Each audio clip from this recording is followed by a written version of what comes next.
Shalom Bapak Ibu, terima Shalom. kasih. Hari ini kita akan belajar bersama-sama satu tema yang menurut saya bagus banget. Oken diberikan hikmat ini tentang satu tema kebiasaan. Dan di dalam dunia sekuler, di dalam dunia kerja, ini tema ini menghasilkan satu buku yang best seller di dunia. Jadi yaitu tentang kebiasaan, tentang habit. Nah, hari ini saya akan membahas dari dua sisi, yaitu dari firman Tuhan dan dari sisi manajemen. Dan Bapak Ibu bisa melihat bahwa Tuhan kita itu luar biasa di dalam firman Tuhan, di dalam Alkitab itu. Kalau saya bilang itu buku buku pintar. Jadi dan sekarang dunia sedang mengambil dari apa yang disampaikan firman Tuhan ribuan tahun yang lalu dan dikutip dan diterapkan dan menjadi satu buku yang bestseller. Dan kita akan belajar juga tentang satu budaya dari satu negara yang saya berkecimpung di situ cukup lama, dan semakin saya pelajarin budaya itu, semakin saya melihat bahwa sebelum mereka melakukan itu di firman Tuhan juga sudah melakukan. Cuman apa bedanya kita dengan bangsa itu, jadi bangsa ini yang terkenal sebagai bangsa pilihan, bangsa yang luar biasa di dalam number one di dalam service, ya, di dalam pelayanan. Tetapi sayangnya bahwa gereja atau anak-anak Tuhan kita tertinggal di dalam hal ini. Dan saya akan sharing tentang yang dinamakan kebiasaan. Ya, Bapak Ibu sudah melihat, sebentar saya akan atur ini supaya jadi kecil ya. Jadi ini adalah satu tema yang luar biasa menurut saya, dan kita belajar ini supaya sama-sama mengkoreksi diri kita, apakah kita mempunyai satu kebiasaan yang seperti Tuhan inginkan. Bapak Ibu pasti sudah mengenal ayat ini, 1 Korintus 15 ayat 33. Jangan kamu sesat pergaulan yang buruk, merusakkan kebiasaan yang baik. Ini pada waktu lalu-lalu saya pikir ini adalah firman Tuhan yang biasa, tetapi saya merasakan bahwa ini dalam sekali artinya, bahwa pergaulan yang buruk itu merusakkan kebiasaan yang baik. Nah, pertanyaan itu apa artinya gitu ya. Nanti saya akan membawa di dalam apa yang terjadi di dalam dunia ini, dan ini adalah salah satu sebetulnya satu topik yang kita sebetulnya harus belajar tentang hal ini. Nah, Bapak Ibu, apakah Bapak Ibu pernah menyadari bahwa sebenarnya ini adalah, sebentar ya, mungkin bisa di-mute, masih ada suara yang dalam hal ini. Ya, oke. Terima kasih. Ya, Bapak Ibu, apakah kita menyadari ini adalah sebetulnya begini nih. Pada awalnya kita membentuk kebiasaan, dan selanjutnya kebiasaan itu yang membentuk kita. Jadi kebiasaan kita itu adalah kebiasaan yang kita lakukan, itu adalah kita. Kebiasaan-kebiasaan yang kita lakukan itu adalah kita. Kalau ditanyain siapa kamu atau siapa aku, siapa saya adalah kebiasaan-kebiasaan yang saya lakukan. Jadi makanya kemudian tiap orang itu mempunyai corak yang sendiri-sendiri, bahkan di dalam satu bangsa itu dikatakan bangsanya mempunyai satu peradaban yang maju karena dia mempunyai kebiasaan-kebiasaan yang dilakukan. Dan kebiasaan itu adalah sesuatu yang rutinitas. Ya, sesuatu yang rutinitas yang dilakukan terus-menerus itu adalah sesuatu akan membentuk satu kebiasaan, satu habit.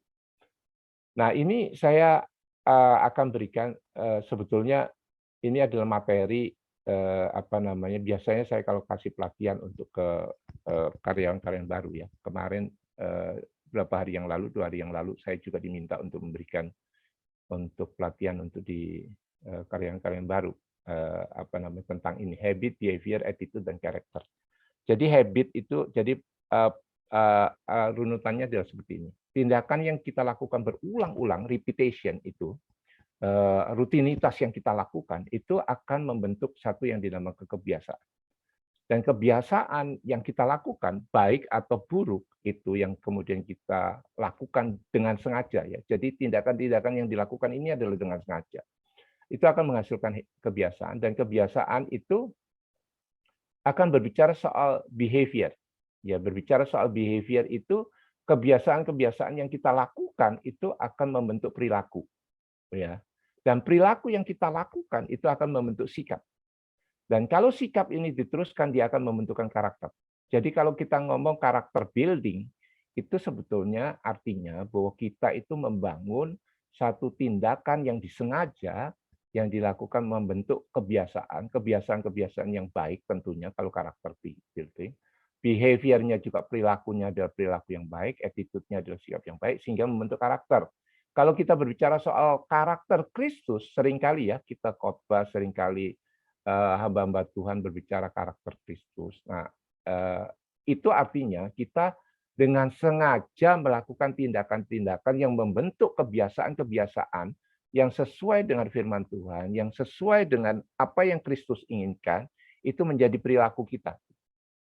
Dan perilaku itu yang kemudian akan membentuk attitude kita, dan sikap kita itu adalah karakter. Jadi kalau kita berbicara soal karakter Kristus, itu bukan sulapan. Orang terima Tuhan Yesus, kemudian dia langsung menjadi karakter. Ya, yang ngomongnya gampang, karakter Kristus gitu. Karakter Kristus itu apa? Generosity, compassionate gitu ya. Jadinya mau berkorban, ya memang benar. Tetapi pada waktu kemudian kita berbicara soal karakter Kristus, harus ada yang dinamakan disengaja, ya, kegiatan-kegiatan yang disengaja yang membentuk kebiasaan. Nah, habit di sini itu adalah yang tema kali ini adalah bagian dari dasar yang kemudian akan membentuk karakter itu sendiri. Jadi kalau kita berbicara soal a great leader, jadi pemimpin yang hebat, ini istilah saya sendiri, adalah seseorang yang dia punya juga habit yang hebat, behavior yang hebat, attitude yang hebat, sehingga mempunyai karakter yang hebat. Ya, jadi ini saya akan lanjutkan. Nah, kalau kita lihat tadi dikatakan ini akan membentuk orang ini akan membentuk sikap, perilaku, dan sikap, dia akan membentuk karakter. Kalau kita bertanya orang Belanda itu apa sih perilaku sama sikapnya, orang Belanda itu sangat cinta lingkungan, ya, diakuin ini ya, dan sangat bersih. Kalau Anda lihat rumah sakit yang namanya rumah sakit yang peninggalan Belanda itu pasti bersih, ya. Tapi yang herannya kalau dikelola sama dengan kita begitu kok jorok begitu ya. Kenapa gitu ya? Ini karena mereka terbiasa dari kebiasaan mereka yang membentuk perilaku dan sikap. Kalau orang Jepang itu menghargai proses, dia nggak mau langsung jadi gitu. Prosesnya itu dihargain gitu ya. Jadi proses itu kalau kita berbicara soal karakter ya prosesnya yang harus dihargai, dan kemudian detail ya, Jepang itu detail. Kalau orang Inggris itu sopan. Apa bedanya orang Inggris sama orang Prancis gitu? Orang Inggris itu ramah sekali, sopan, bertata krama gitu ya. Berbicara apa namanya, ngasih greeting, ngasih apa begitu ya. Jadi sesuatu yang memang luar biasa. Nah, saya akan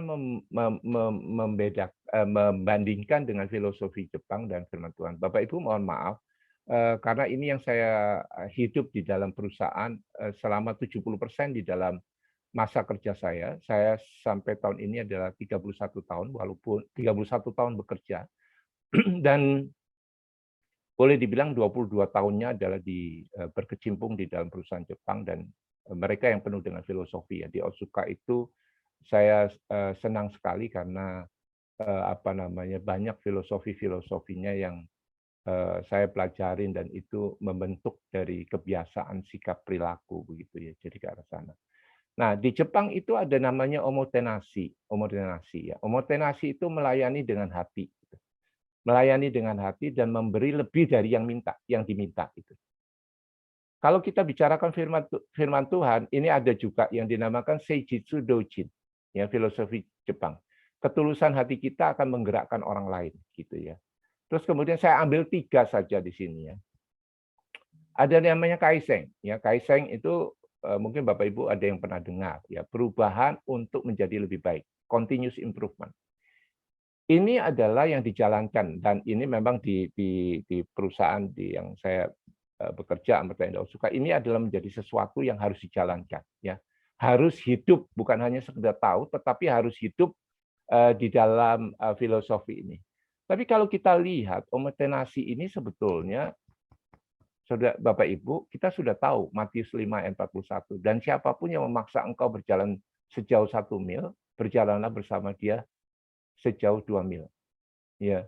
Jadi memberikan melayani dengan hati dan kemudian ini artinya proaktif gitu ya. Orang dibuat 1 mil, mintanya 1 mil, kita melakukan 2 mil. Ini Yesus yang ngomong ini ya, jadi ke arah sana. Tapi di Jepang ada di sana.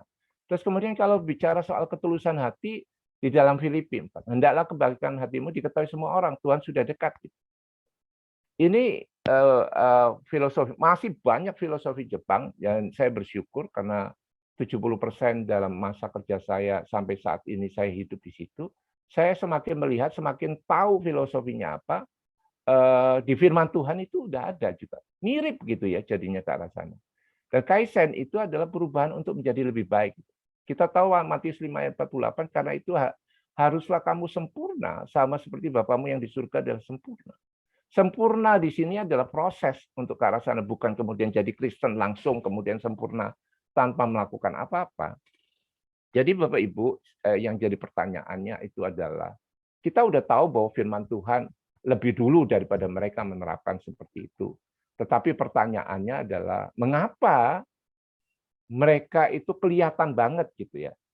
Sedangkan di kita sebagai, saya juga sebagai orang Tuhan, merasa bahwa, iya ya, kok firman Tuhan dikhotbahkan tiap minggu, tetapi kenapa mereka kalau melakukan sesuatu itu dengan sungguh-sungguh dan mereka menjadi maju, tetapi pekerjaan Tuhan rasanya kok beda banget, sebetulnya sama prinsipnya. Bahkan kita menghargai firman Tuhan dibandingkan dengan filosofi Jepang ini. Tapi kalau kita hidup di dalam firman Tuhan, saya yakin apapun yang kita perbuat, itu pasti akan berkembang. Apakah kita melayani di gereja, gereja itu akan jadi berkembang. Kalau kita berbicara soal kaum wanitanya akan berkembang, kaum prianya juga akan berkembang, sekolah minggunya juga akan berkembang, terus kemudian kaum mudanya juga akan berkembang, oikos juga akan berkembang, karena kita melihat kalau orang dunia melakukan seperti ini, dia mempunyai satu sikap perilaku karakter yang baik karena mempunyai kebiasaan yang baik.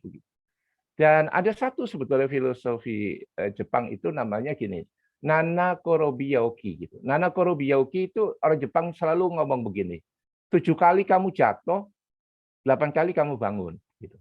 Tapi Bapak Ibu coba bayangkan di dalam Amsal itu saya temukan di dalam Amsal 24 ayat 16 gitu.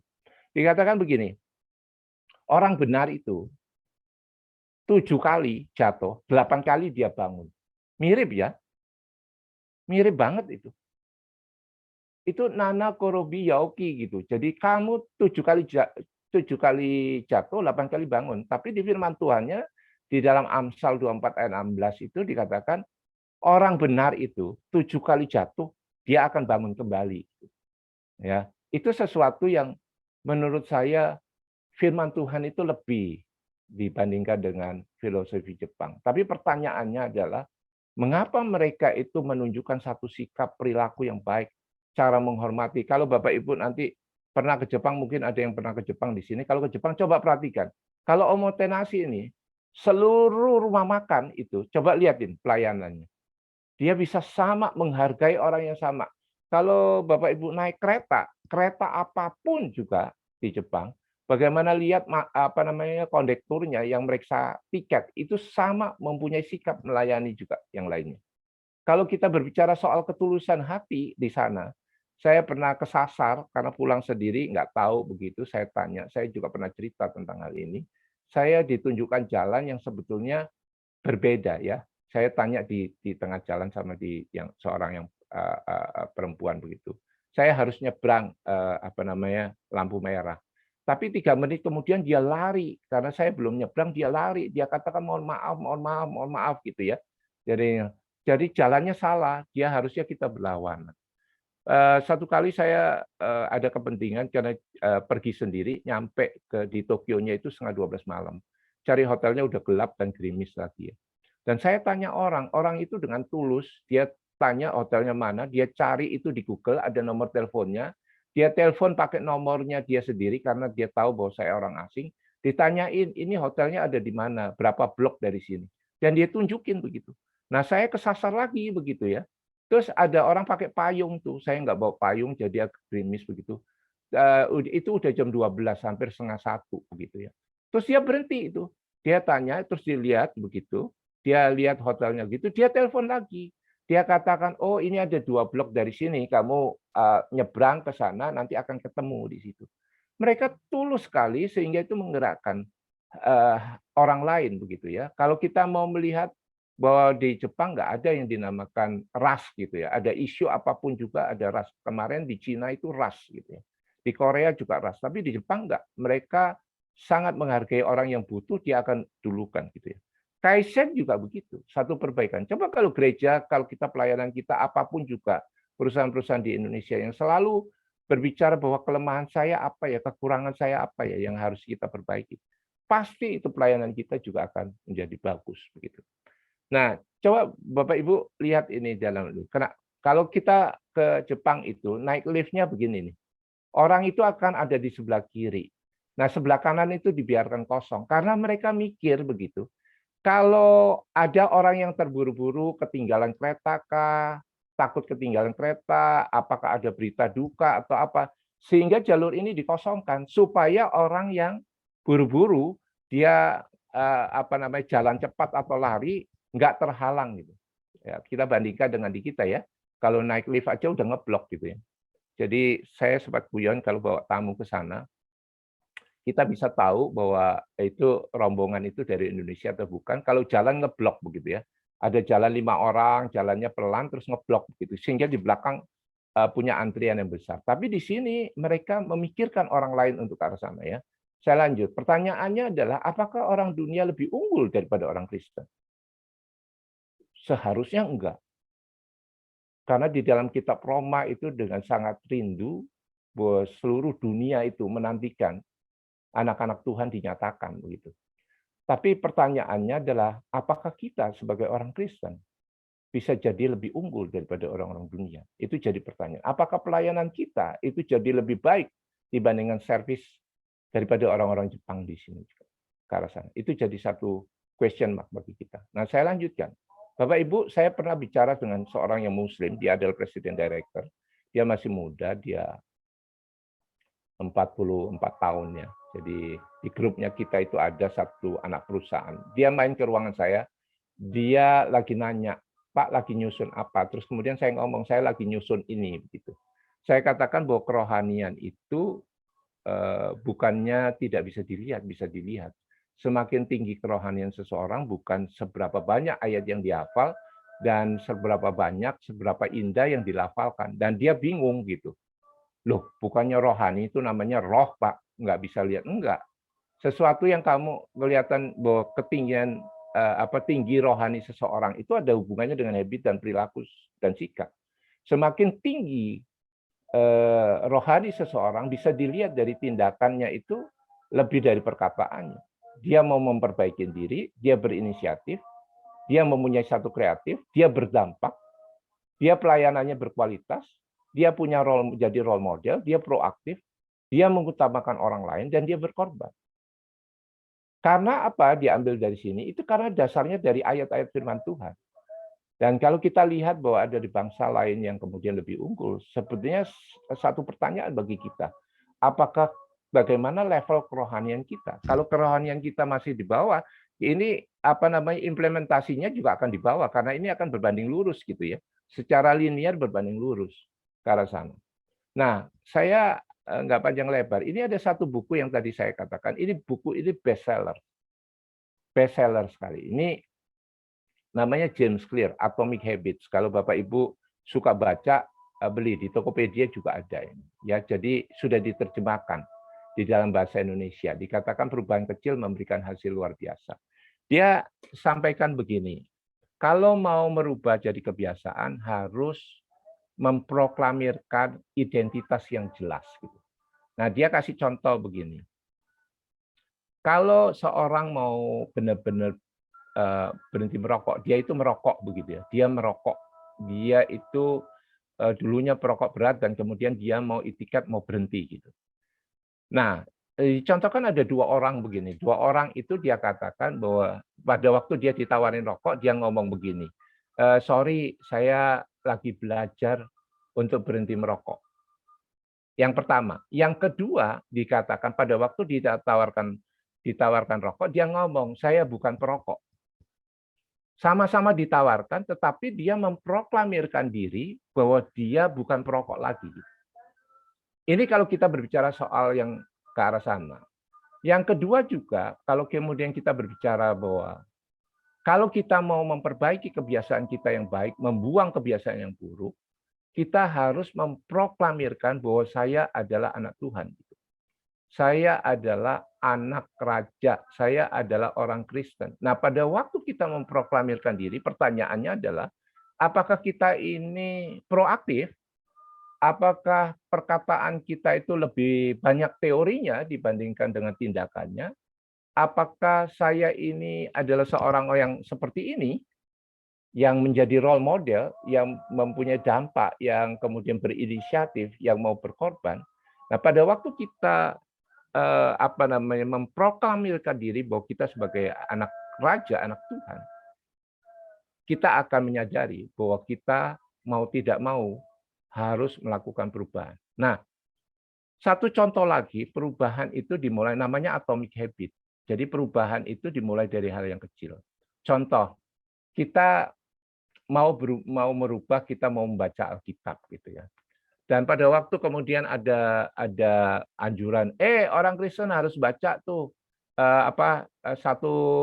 satu pasal satu hari. Terus kemudian kita berpikir, aduh satu pasal, kalau ayatnya 50, 70 gimana? Enggak apa-apa, mulai aja dari hal kebiasaan yang kecil, atomic habit. Kalau kemudian kita mau belajar bahwa kita tahu bahwa kita adalah harus bersekutu dengan Tuhan, membaca firman Tuhan, enggak apa-apa dimulai dari 5 ayat dulu juga enggak apa-apa. Setiap hari itu dirubah. Mungkin satu hari ini satu ayat, terus kemudian berubah jadi 2 ayat, jadi 3 ayat, jadi 5 ayat. Lama-lama kita bisa juga satu pasal. Lama-lama juga bisa jadi 2 pasal. Nah, perubahan-perubahan kecil ini yang harus dilakukan. Kalau kemudian kita berbicara, aduh waktu saya kok susah ya bangun pagi ya. Nggak apa-apa, atomic habit ini mengajarkan bahwa coba deh mulai bangun 5 menit lebih awal daripada kita. Kalau kita seringkali bangunnya jam 9 pagi begitu, coba deh 8.55, 8.50, mulai 8.30. Karena hal-hal yang kecil, kebiasaan yang kita lakukan, perubahan yang kecil seringkali kita lakukan, dia akan merubah habit kita juga. Kalau kita berbicara soal, aduh saya berdoa kok nggak tahan ya, jadi 5 menit aja udah ngap-ngapan gitu, udah megap-megap gitu. Nggak apa-apa ditambahin. Dari 5 menit tambahin aja 7 menit, tambahin 10 menit, lama-lama setengah jam, lama-lama 1 jam juga. Kok saya berdoanya seringkali minta-minta terus ya, nggak mengucap syukur ya. Jadi di dalam buku ini juga disampaikan begitu. Kalau kita melakukan sesuatu, kita dasarkan, kita kombinasi dengan bersyukur, tekanan dengan bersyukur, kita juga akan menjadi satu orang yang mempunyai habit memandang sesuatu yang tidak baik itu menjadi baik gitu. Point of view kita bergeser gitu. Ini buku ini sangat menarik ya. Kalau kita mau hidup sehat, kalau kita mau contohnya hidup sehat, mau makan buah gitu, buahnya jangan ditaruh di lemari es gitu. Buahnya harus di depan mata, kelihatan gitu ya. Kalau kita mau belajar membaca buku, nggak apa-apa, bukunya tebal begitu. Satu hari 1 halaman aja. Nanti 1 halaman bergeser jadi 2 halaman. Lama-lama membentuk kebiasaan kita mau membaca buku. Nah, ini adalah bahan diskusi, saya nggak terlalu lama. Kita akan melihat di dalam 1 Samuel 2, ayat 12, 17, dan 29. Bapak Ibu bisa buka Alkitab di sana. Di dalam 1 Samuel 3 ayat 13. Kita akan berbicara tentang Imam Eli. Nah, ini adalah bahan diskusi, nanti saya akan bagikan. Bapak Ibu yang belum, saya rasa sudah kenal lah ya siapa Imam Eli, Hofni Pinehas gitu ya. Nah, Imam Eli itu adalah orang yang ditunjuk Allah menjadi perantara gitu ya. Namanya juga imam ya. Jadi di perantara bahwa suara Allah itu harus disampaikan melalui dia. Ini luar biasa kan? Orang yang nggak sembarangan orang, jadi dari sekian apa namanya ribuan puluhan ribu orang Israel hanya dia yang dipilih begitu. Tetapi ada perubahan dari perilaku dan sikapnya gitu. Satu adalah Imam Eli dan Hofni Pinehas itu adalah memandang rendah korban untuk Tuhan. Ini Tuhan sendiri yang ngomong. Nanti makanya dibaca di dalam 1 Samuel. Kemudian dia itu tidak takut dengan Tuhan. Dia mempunyai perilaku dan sikap itu menghujat Allah. Hofni dan Pinehas itu tidur dengan perempuan yang melayani di rumah Tuhan. Ya, dia melakukan perzinahan. Yang kelima, Eli itu dikatakan ini Tuhan sendiri yang ngomong. Kamu itu menghormati anak daripada Tuhan. Karena anaknya berbuat salah, tapi dia nggak berani negur. Gitu. Terus tamak, rakus. Orang ngasih persembahan diambil. Gitu. Kemudian kasar, suka mengancam, tidak jujur, dan korupsi bagian Tuhan. Nah, saya akan membagikan ini di dalam grup. Nah, kita akan membagi, karena ini ada 12, lebih baik satu grup 4 lah ya, dibagi ini aja ya, dibagi 3 ya, supaya apa namanya bisa lebih ini ya. Jadi saya akan ini saya coba untuk bagian share ke arah sana. Saya akan stop share di sini. Apakah Bapak Ibu sudah mengerti? Dari pertanyaannya adalah Bapak Ibu coba kita menganalisa.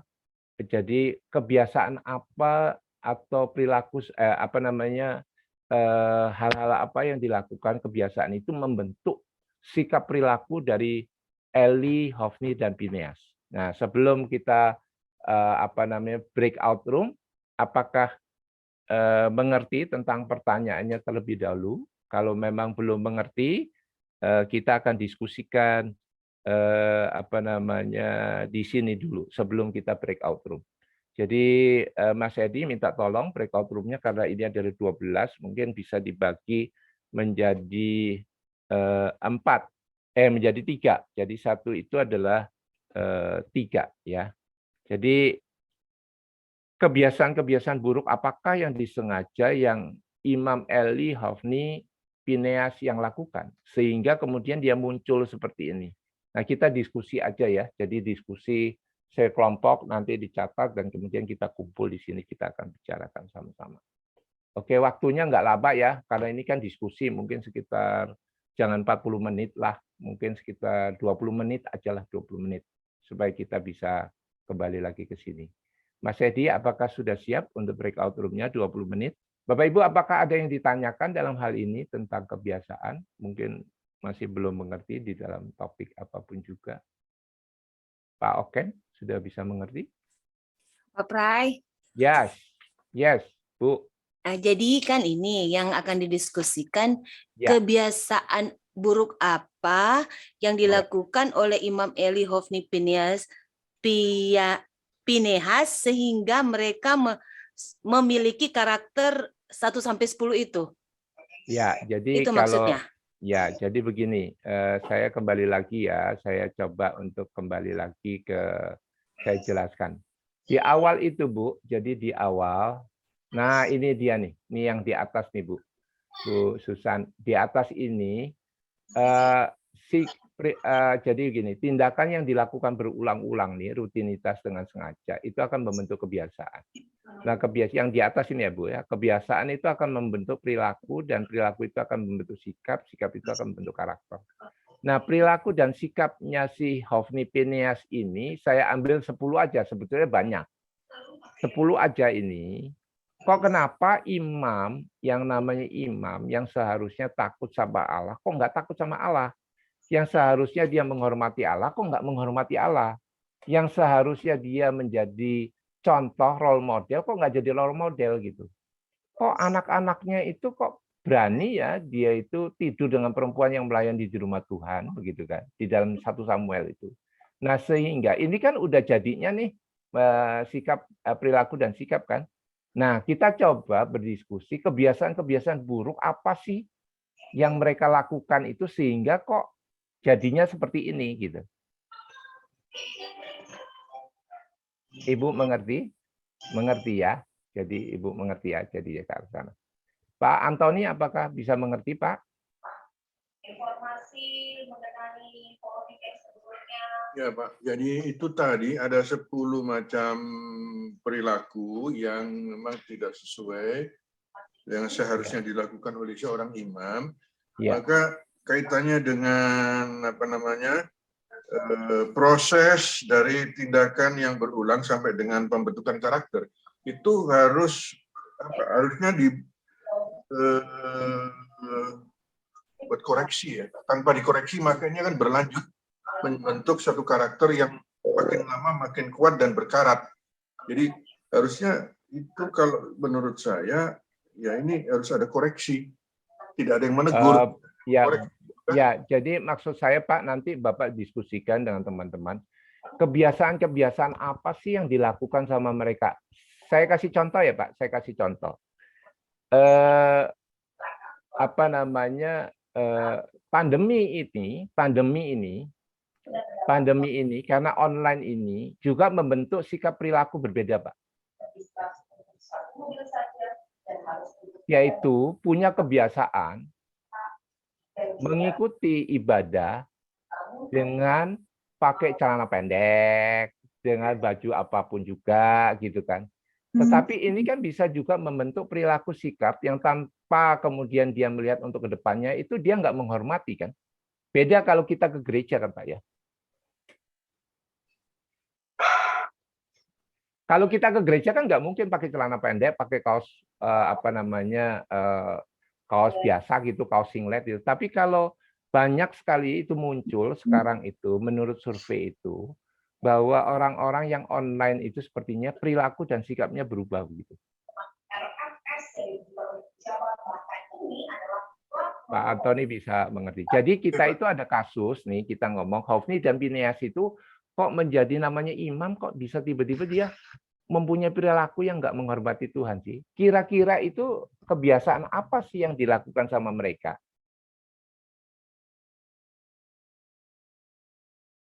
Bukan soal mengkoreksinya, Pak. Jadi kita melihat bahwa kira-kira mereka itu apa sih kebiasaannya apa sih? Kok bisa-bisa tiba-tiba ketemu sama satu imam yang nggak takut sama Tuhan? Kok berani-beraninya bahwa si Hofni dan Phineas itu melakukan perbuatan dosa gitu di rumah Tuhan begitu.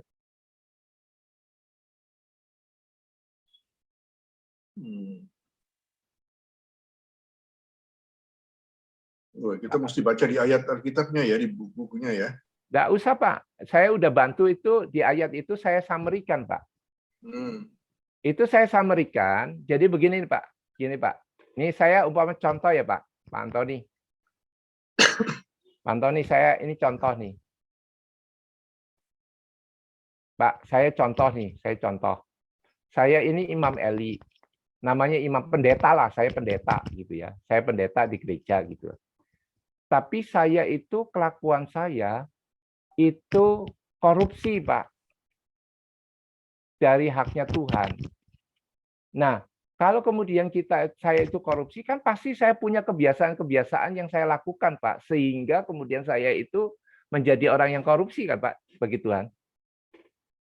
Imam Eli juga begitu. Dulunya, pada waktu dipilih, itu adalah orang yang benar di hadapan Tuhan. Tapi kenapa pada waktu dia jadi orang benar, terus kemudian jadi orang jahat, pasti ada kebiasaan-kebiasaan yang dilakukan yang membentuk kebiasaan buruk, yang membentuk dia imam itu jadi jahat gitu Pak. Nah ini yang kemudian kita sama-sama diskusi bahwa sebetulnya kebiasaannya apa sih yang membuat seorang itu bisa jadi jahat. Padahal imam loh dia. Tadi kan petanya begini nih, tindakan yang dilakukan itu membentuk kebiasaan. Kebiasaan yang dilakukan terus membentukkan adalah perilaku. Perilaku kalau dilakukan terus membentuk sikap. Sikap itu kalau dilakukan terus bentuknya karakter gitu. Ya, ini bagus kalau Bapak Ibu ada yang belum jelas mengerti bisa ditanyakan di sini. Kalau Bu Desi bisa mengerti ya, Bu? Bisa, Pak. Terima kasih. Terima kasih. Bu Rita? Bu Rita bisa mengerti kan masih mute sebelum kita ini? Bu Christine bisa mengerti, Bu Christine? Iya, saya memahami bahwa Imam Eli telah gagal mendidik dua anaknya ini. Karena saya melihat Imam Eli adalah imam yang besar, tapi yang dua anaknya juga ini jadi imam ya Pak ya. Jadi Betul. Nanti satu itu imam besar, nanti itu anaknya didiskusikan. jadi imam. Ya Bu Christine, itu nanti didiskusikan di breakout room. Jadi ngelihat kebiasaan-kebiasaan apa yang dilakukan sama Hofni, Pinea, sama Imam Eli. Kok yang dulunya orangnya baik dipilih sama Tuhan, kok bisa jadi jahat gitu. Bu Tres, halo Bu Tres. Lama nggak berjumpa. Bu Tres, apakah mengikuti Bu Sinta? Enok? Hai. Belum paham, Hai. Pak. Belum paham. Jadi begini, Bu. Ibu Tres, jadi begini. Ini ada orang yang dulunya baik, Bu. Pelayanan di gereja. Dipilih Tuhan dia, diurapi Tuhan, dia jadi pendeta. Tiba-tiba menjadi seseorang yang tidak takut sama Tuhan. Terus kemudian kita melihat, karena apa ya? Kebiasaan-kebiasaan buruk apa ya yang membuat dia kok jadi nggak takut sama Tuhan? Gitu. Itu bukan yang ada di 10 catatan 10 yang tadi itu, Pak. Bukan. Jadi begini, Bu. Ya. Berbuat dosa situ. Jadi ya betul. Imam Eli itu kan orangnya sebelum dipilih kan, jadi memang dia benar dipilih Allah karena dia hidup benar ya Bu ya. Iya. Ibu setuju nggak? Tetapi Ya. di dalam 1 Samuel, Imam Elinya jadi jahat ya Bu. Saya kasih contoh 10 dosa itu, menurut Ibu Imam Eli jadi jahat nggak Bu? Bagaimana?